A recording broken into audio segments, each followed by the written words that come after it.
Wa an Aisyah radhiyallahu anha, dan dari Aisyah radhiyallahu anha, anan nabiyya, sesungguhnya Nabi sallallahu alaihi wasallam iku kala bersabda sapa Nabi,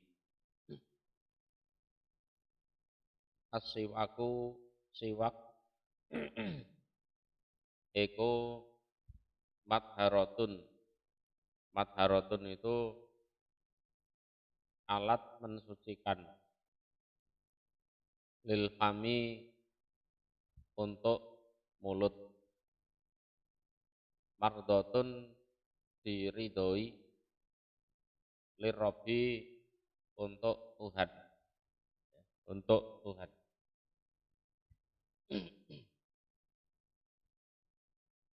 Jadi siwak ini untuk mensucikan mulut. Jadi zaman dulu memang belum ada sikat gigi, pasta gigi, dan kalau tidak dibersihkan pakai siwak, baunya ya tidak enak. Jadi madharatun lil fam, dia mengganggu kesehatan pribadinya, juga baunya mengganggu orang-orang di sekitarnya. Mardotun lirob, juga diridhoi bagi Tuhan. Jadi terutama mau sholat, mau baca Al-Quran,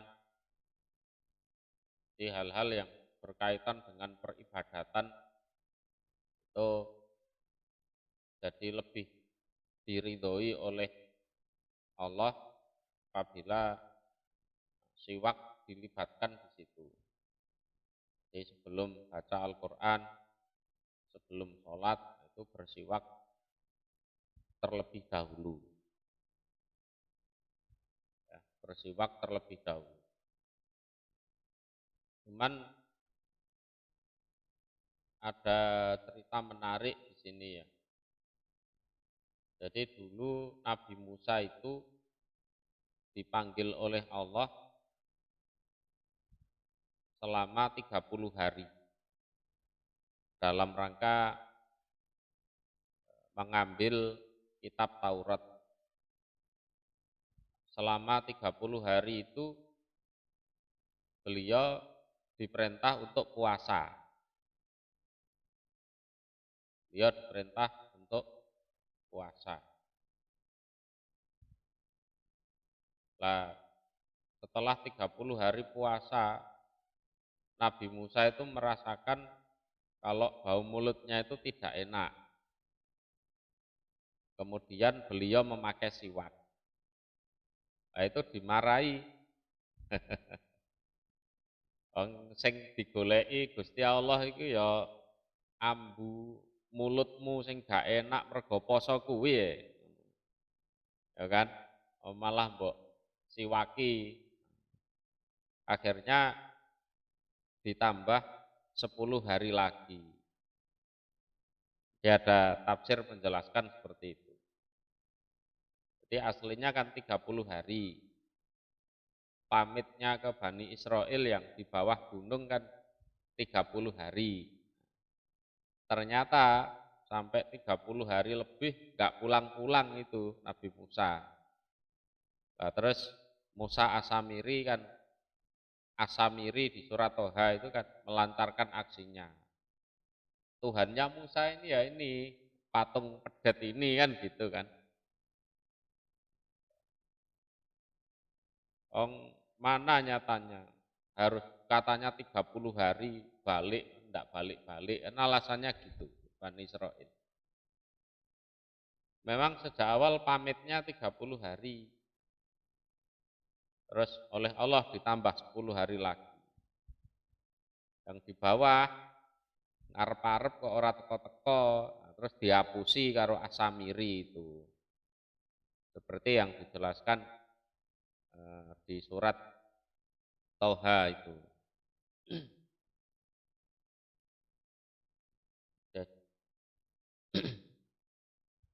Jadi jadi di hadis lain kan dijelaskan bau mulutnya orang yang berpuasa itu di sisi Allah lebih lebih wangi daripada minyak kasturi atau minyak, yaitu minyak yang paling wangi, minal miski kan gitu, daripada minyak kasturi. Jadi harus tahu tata letaknya itu di mana, ya. Kalau itu dalam rangka baca Al-Qur'an, lah orang baca Al-Qur'an itu kalau zaman Nabi dulu kan malam, ya silahkan. Kalau pas puasa sekiranya kok yang nggak baca Al-Qur'an, nggak ngapa-ngapain, biarkan aja. Jadi ada satu sisi wangi siwak itu membuat Allah ridho, ada satu sisi bau mulut orang yang puasa itu juga membuat Allah ridho. Tuh, silahkan disesuaikan dengan kondisi masing-masing. Silahkan disesuaikan dengan kondisinya masing-masing. Lah kalau tidak puasa terus bau mulutnya tidak enak, nah itu ya tidak diridhoi Allah. Bukan itu. Enggak puasa terus bau mulutnya bau lah itu. Allah tidak menaruh keridhoan di situ.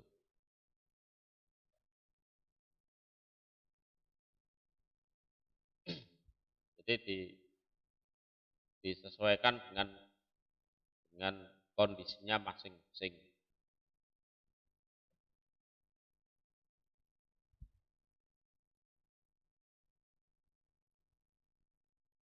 Kita lanjutkan. Wa an Abi Hurairah radhiyallahu anhu anin Nabi, dari Nabi sallallahu alaihi wasallam, qala bersabda sapa Nabi, al fitratu utawi kesucian iku khamsun 5, au atau khamsun 5 minal fitrati termasuk kesucian. Jadi rawinya ragu-ragu. Jadi al fitratu khamsun atau lafadznya khamsun minal fitrati. Ya. Kalau khamsun minal fitrati itu ya memungkinkan ada yang nomor 6, nomor 7 dan seterusnya itu ada. Yang pertama adalah al-kitanu, kitan. Kitan itu sunat. Jadi untuk laki-laki itu hukumnya wajib, kalau perempuan itu hukumnya sunnah. Ya. Jadi al-kitan. Jadi Nabi Ibrahim dulu kitan itu usianya sudah sepuh dan pakai kapak juga. Jadi untuk laki-laki kitan ini wajib, kalau untuk perempuan itu sunnah. Lah nek wedok sing disunat sing endi ya aku ya ora patek roh soalnya. Nah, sekarang sunat untuk perempuan itu juga sudah jarang dijumpai. Ya tukang sunate wis tuwa-tuwa, mbuh enek peneruse mbuh ora, mbuh enek peminate mbuh ora. Yang kedua adalah al-istihdad.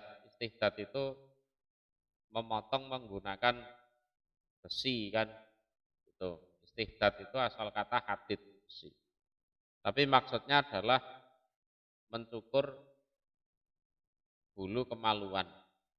Jadi mencukur gundul bulu kemaluan. Cukur gundul bulu kemaluan. Ini baik laki-laki maupun perempuan. Wa taklimul atfari dan memotong kuku. Memotong kuku. Baik kuku tangan maupun kuku kaki. Wa natful ibti dan mencabuti bulu ketiak. Jadi bulu ketiak itu sunahnya dicabuti, bukan dipotong loh ya, dicabuti. Wah apa ndak sakit itu? Ya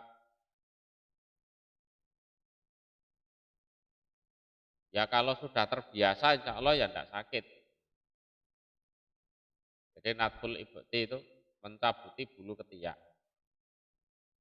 Nah, sebab berdasarkan pengalamannya orang-orang itu kalau hanya sekedar dicukur atau dipotong itu malah tambah lebat. Ya, malah tambah lebat.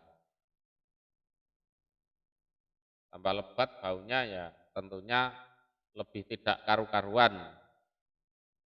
Ya, kalau dicabut itu kemungkinan besar seakar-akarnya itu kan ikut tercabut sehingga tidak tumbuh lagi. Natkul itu. Wa qasus sarib dan merapikan kumis.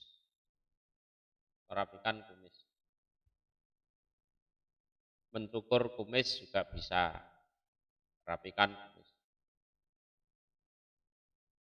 Kalau orang sekarang itu enggak begitu hobi kan sama kumis.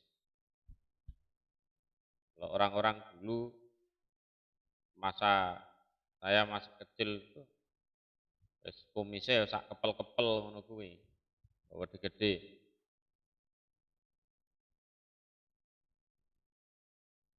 Qasus sarib. Nah ini supaya dilakukan secara teratur. Kecuali khitan. Khitan itu untuk laki-laki ya seumur hidup sekali, bukan secara teratur. Entek itu. Ya, dilakukan secara teratur. Khitan itu sekali seumur hidup saja. Ya. Kecuali kalau ada kesalahan khitan atau gimana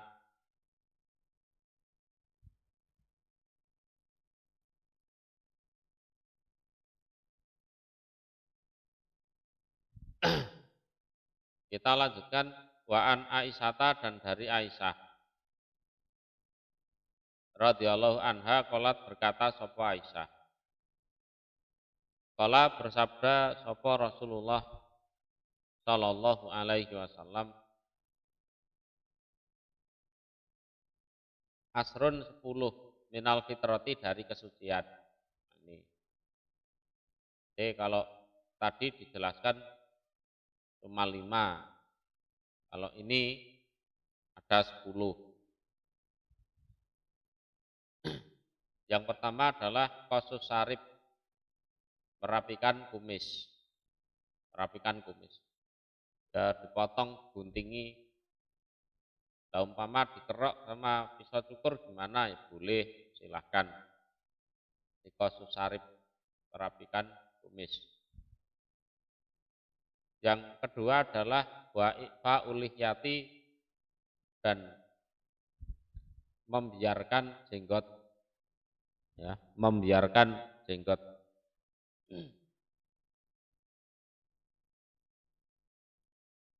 Ya dibiarkan, tidak perlu dicukur atau dipotong, tidak perlu, biarkan saja. Walaupun umpama dipotong ya boleh, Ibnu Umar itu aja ya memotong jenggotnya. Jadi dipegang ini dengan tangan dikepel gitu kan. Nah, terus yang lewer melebihi genggaman tangan itu dipotong.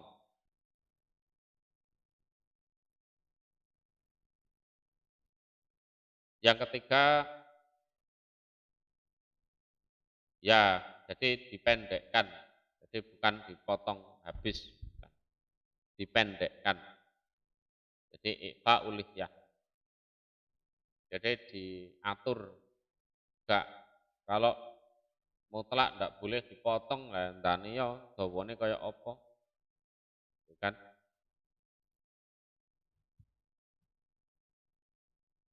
Wasiwaku dan siwak. Siwak ini ya pas wudhu, mau sholat, atau di waktu yang lain juga boleh. Wastin sakul mak dan memasukkan air ke hidung. Memasukkan air ke hidung ini bersamaan dengan berkumur saat wudhu. Ya, bersamaan dengan berkumur saat wudhu. Jadi ngambil air kan untuk wudhu, sebagian dimasukkan mulut, nah, sebagian disedot ke hidung. Tapi jangan terlalu dalam, nah, nanti sakit juga. Nah ini fungsinya apa? Ya, membersihkan debu-debu yang ada di bulu-bulu hidung itu. Dalam hadis riwayat Muslim itu malah ada penjelasan bahwa setiap malam orang itu tidur, itu setan itu tidur di lubang hidungnya. Setan itu tidur di lubang hidungnya itu. Nah, untuk mengusir setannya biar tidak nongkrong di situ jadi markasnya setan, ya sudah disedotkan air kemudian dikeluarkan kembali. Itu salah satu hikmah wastinsakul mak. Jadi mengusir setan yang sembunyi di lubang hidung.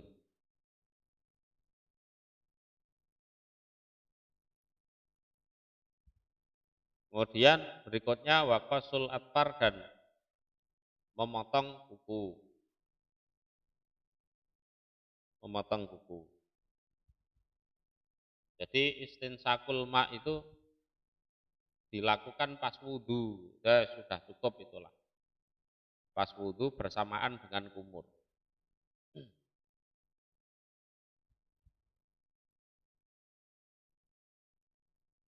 Ini sehingga bisa dilakukan ya sehari 5 kali itu bisa itu istinsakul mak.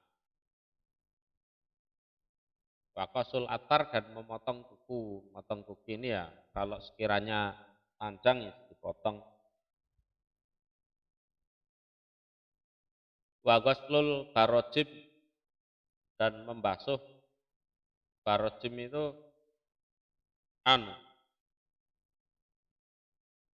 apa arane?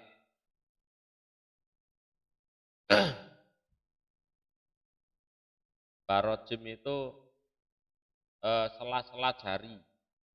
Sela-sela jari. Jadi uqadul asobi. Jadi sela-sela jari itu dibasuh. Ini juga dilakukan pas wudhu itu. Lakukan pas wudhu. Ya termasuk tekuk-tekukan itu kan. Jari itu kan ada tekuk-tekukan, lipat-lipatan kulitnya itu. Jadi pas wudhu ya diusahakan basah semua. terbasuh semua. Termasuk di sikut tangan gitu. Kan juga ada dalil wailun lil aqabi minan nar.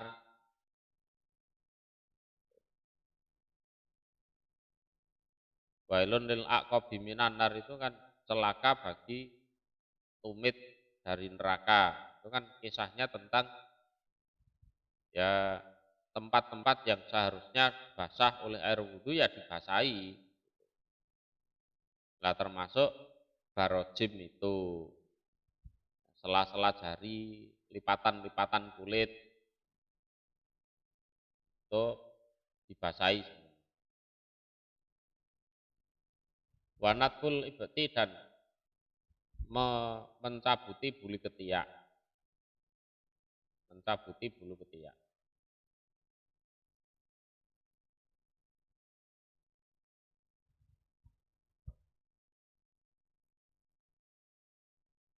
Wahalkul anati dan menggundul bulu kemaluan. Menggundul bulu kemaluan.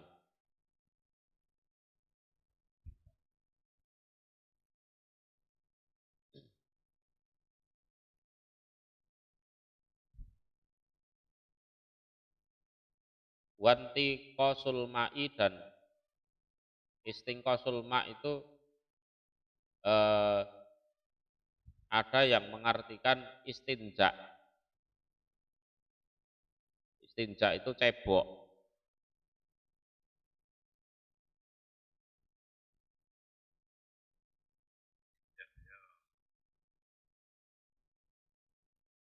Jadi intikosul ma', jadi mengurangi air, artinya ya cebok.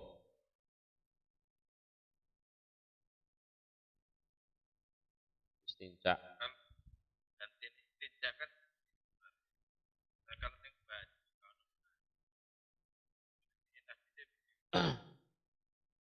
Jadi mensucikan najis yang terbaik itu memang pakai air yang disebut istinja.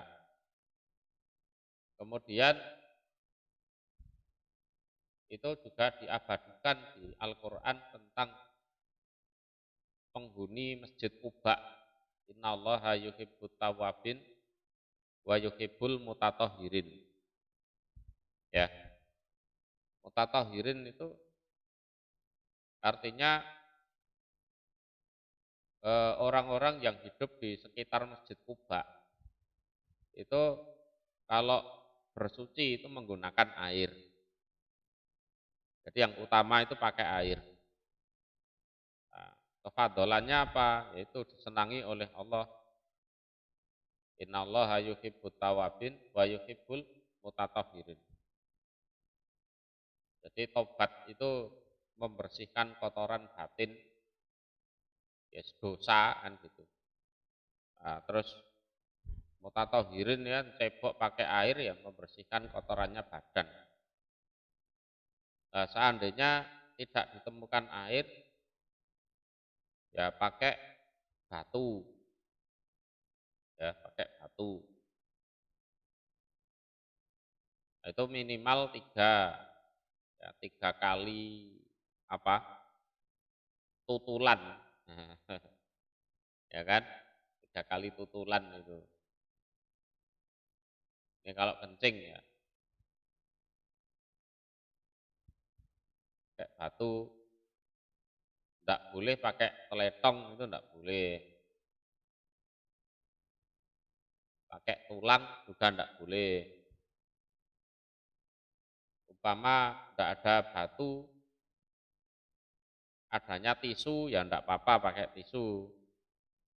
Misalnya pas perjalanan jauh, naik pesawat, umroh atau haji, atau sedang perjalanan ke luar negeri, di pesawat kan biasanya tidak ada air, itu pakai pakai tisu. Kalau senjata, Kenny, Kalau mensucikan pakaian ya ada riwayat menjelaskan. Jadi ada seorang wanita itu tanya pada Nabi, Nabi, pakaian saya ini kan tentunya ngelembreh. Ngelembreh itu kan jatuh ke tanah. Lah, terkadang melewati tempat yang najis, yang kotor. Lah, terkadang juga melewati tempat yang bersih. Melewati tempat yang bersih. Terus jawabannya Nabi ya yang dari tempat yang kotor itu dibersihkan pada saat kamu lewat tempat yang bersih itu. Diosok-osok no lemah ya selesai. Bisa suci itu. Ya, bisa suci. Di wanita-wanita itu kan tertib nutup aurat kan gitu. Jadi celananya kena tanah, ya kan? Kadang kan jalan lewat tempat-tempat yang kotor, sithik akeh kan entah kecipratan atau kena najis, nah itu nanti pas lewat tempat yang suci ya tersucikan di situ.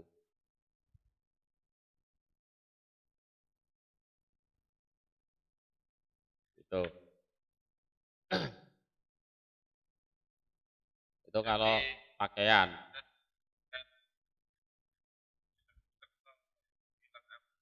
Ya, ya diusek-usek no. Jadi kita harus membedakan antara kotor dan najis. Ya, bersih dan suci itu beda. Kotor dan najis itu sesuatu yang beda. Bersih dan suci itu sesuatu yang berbeda. Jadi misalnya pakaian najis ini, terus gak ada air ya gimana? Ya osok-osok no lemah itu sampai tanda-tanda najisnya hilang. Tapi kotor jadinya kan gitu kan. Tapi suci. Nah, kalau hanya sekedar kotor gitu saja masih bisa untuk sholat itu masih bisa.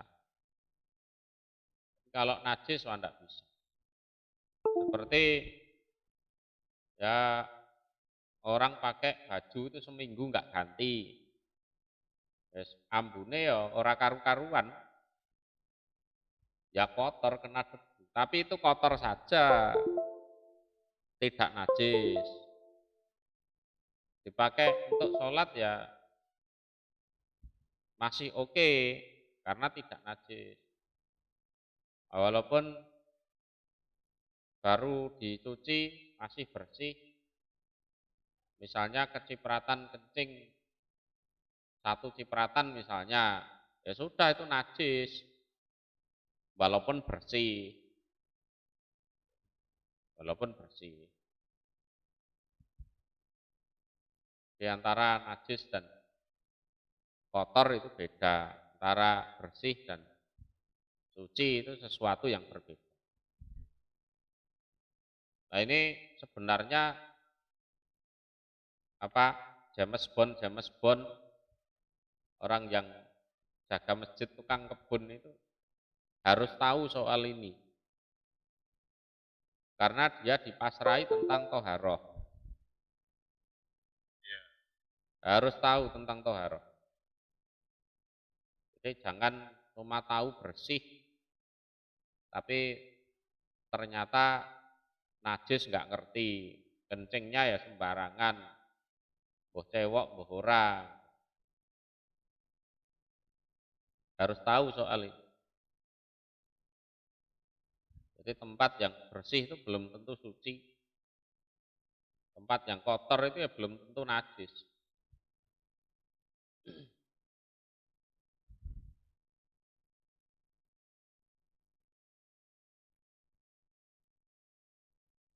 cipratan najis itu ya jadi perkara.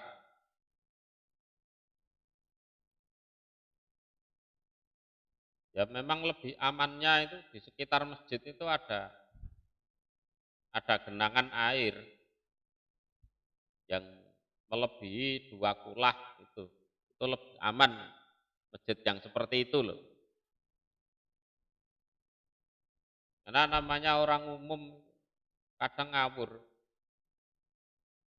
Ya, numpang kencing di situ, toharoh ya belum tahu, memang ngajine males. Nah, terus tahu-tahu masuk masjid. Nah, ya wis, rewoto kabeh najise.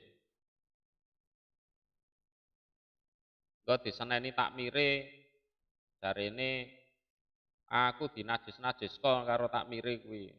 Iki masjid aliran sesat iki. Oh no. Padahal sing bodho ki ya dheke.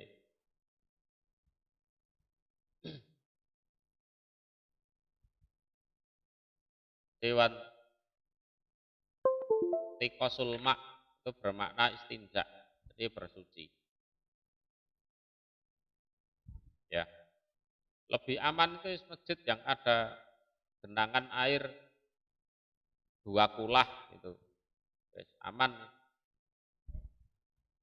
Jadi orang mau masuk masjid itu kakinya tersucikan dengan air tersebut, terus masuk masjid. Itu orang yang tidak tahu toharoh itu ya merugikan dirinya sendiri, juga merugikan orang lain. Merugikan orang lain. Bang, surat yang pertama kali diturunkan oleh Allah, ya sesudah Al-Alaq itu kan surat itu Mudassir. Ya ayyuhal mudassir qum fa'anzir dan seterusnya. Kemudian ada ayat itu bunyinya gini, wasiyabaka fatohir. Wasiyabaka fatohir. Jadi belajar toharoh itu lebih utama, lebih didahulukan daripada belajar sholat.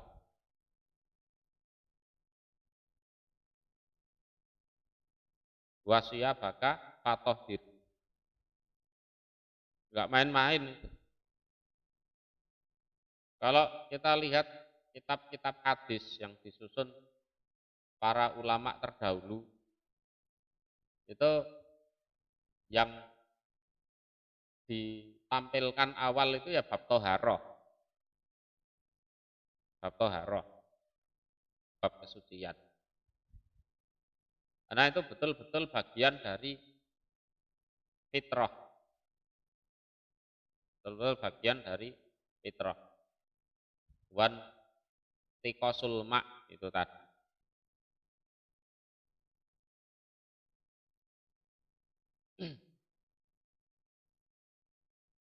Jadi wong-wong ini diajari cewek dhisik. Sebelum diajari wudhu itu diajari cewek dhisik.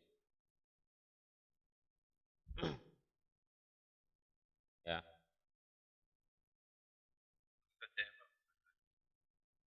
Ya, belum bisa cewek, terus piye ya najis kabeh mlebu masjid wah rata kuwi. Rugi dan merugikan. Rugi dan merugikan. Intinya kan itu kan hilang rasa warna itu.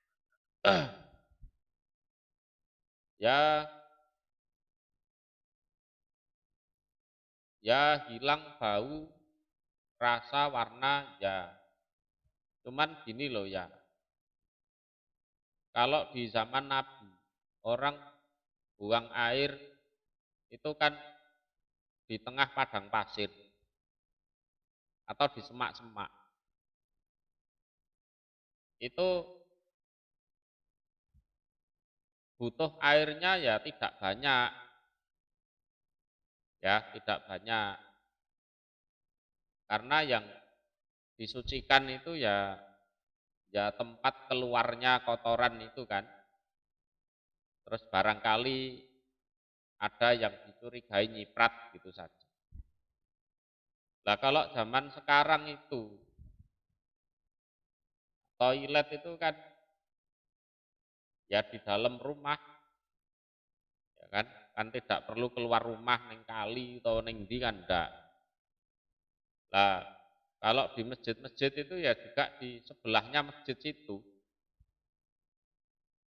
Nah seringkali dijumpai itu bau pesingnya itu masih tertinggal, ya. Dan baunya itu dihilangkannya bukan dengan air masalah, pakai pengharum ruangan. Ya kan? Pengharum ruangan, pengharum toilet. Lah, sehingga akan timbul keraguan-raguan. Ini bau pesingnya itu hilang karena memang tidak ada najisnya atau karena kalah dengan pengharum ruangannya.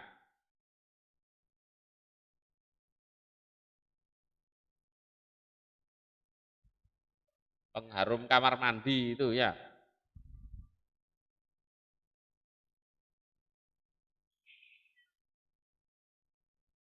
Kalah sama pengharum ruangannya atau memang sudah hilang najisnya.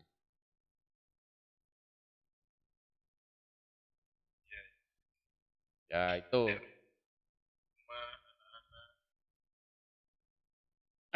Ya itu perlu dia. Jadi layaknya anak TK itu sudah tahu ini suci najis itu sudah tahu harusnya. Ya. Tapi kalau lihat kenyataan di lapangan wong tuwek-tuwek iki nguyuhe ya ning pinggir embong. Kadang ning mburine tiang listrik. Ya kan? Kadang di tembok-tembok itu sampai pesing kabeh. Sing tuwek ora mudeng, apa meneh sing cilik.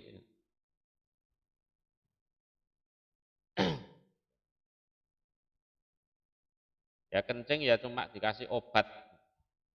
Diobat tabit maksudnya. Wis diobat tabit, wis mari ngono wis dipakai lagi celananya.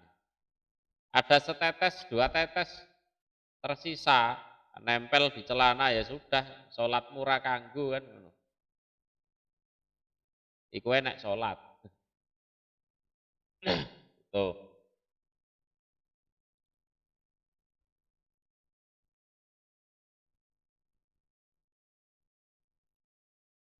Jadi setidaknya orang itu kan ngerti ini air suci dan mensucikan. Ini air suci tapi tidak bisa mensucikan. Harusnya kan orang itu ngerti. Oh ini air najis. Terus air yang bisa selamat dari najis itu berapa banyak? 2 kulah misalkan. Nah, 2 kulah itu kalau ukuran sekarang umpama wadah itu volumenya berapa? Ya kan? Kalau lebih dari 2 kulah misalnya ketetesan najis, misalnya oh enggak masalah selama tidak berubah bau, berubah rasa, berubah warna. Tapi kalau hanya cuma satu ember ya ditaruh di toilet, terus kemungkinan besar kencingnya orang itu nyiprat ke situ itu tinggi, wah ya wis, ya wis.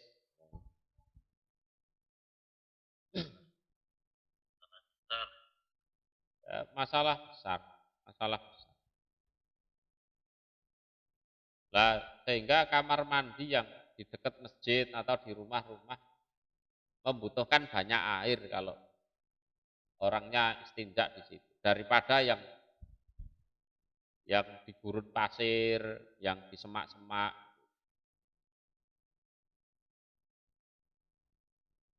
Yang kencing di gurun pasir, di semak-semak itu ya beresiko. Nguyuh sak nggon-nggon ana jin ning kono misale, sapluk jine ya mbuh meneh. Ya enek resikone. Bener hemat air tapi ya beresiko.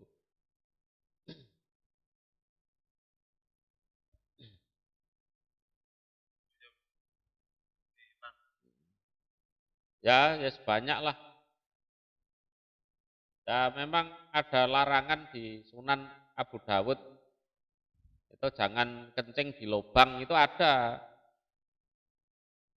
Kemudian ada seorang tabi'in mengabarkan bahwa ya memang saya dengar-dengar cerita kalau di lubang-lubang di luar luar ruangan loh ya. Telo-telo ngono kuwi. Iku memang panggonane jin kan gitu. Memang itu tempatnya jin. Kalau ndak hati-hati ya jadi perkara.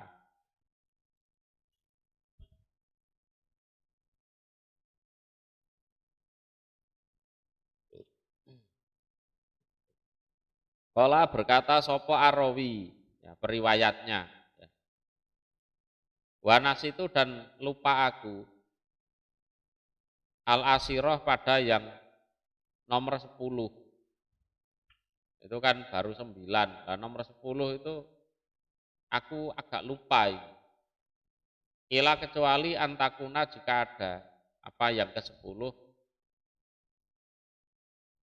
almat madoh berkumur. Nah, berkumur.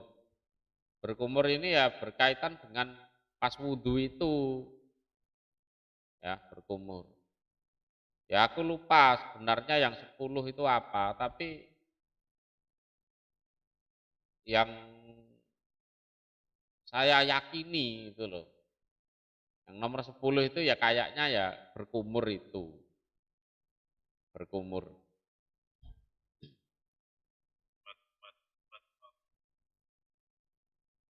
Matmadoh ya, berkumur.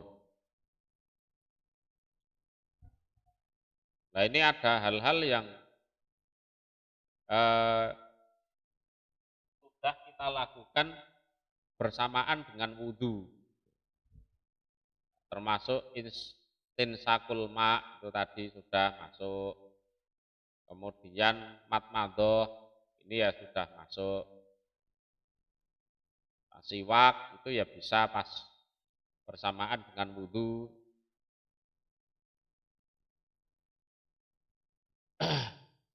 Wa ani bin Umar radhiyallahu anhuma anin Nabi dari Nabi sallallahu alaihi wasallam qala bersabda sapa Nabi.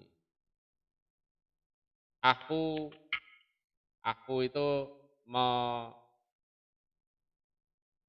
mencukurlah kalian asawarib pada jenggot sawarib pada jenggot.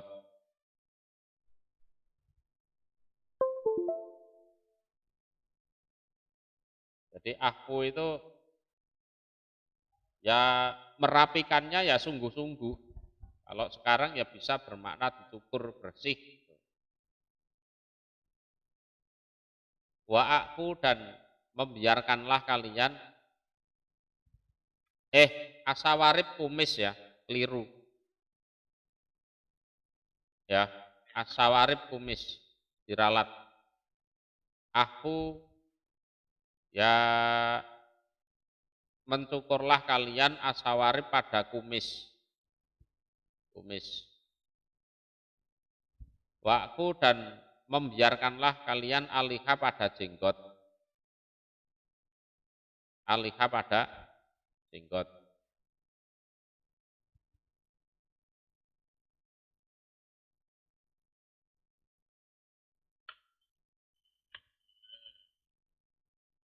Jadi aku itu bersungguh-sungguh di dalam memotong kumis itu. Jadi yubalihu fi qassiha. wis dicukur ngono. Masalah. Ya dicukur, tawarib itu dicukur, kumisnya dicukur. Wa akul liha, lah jenggot ya dibiarkan, enggak usah di apa-apakan.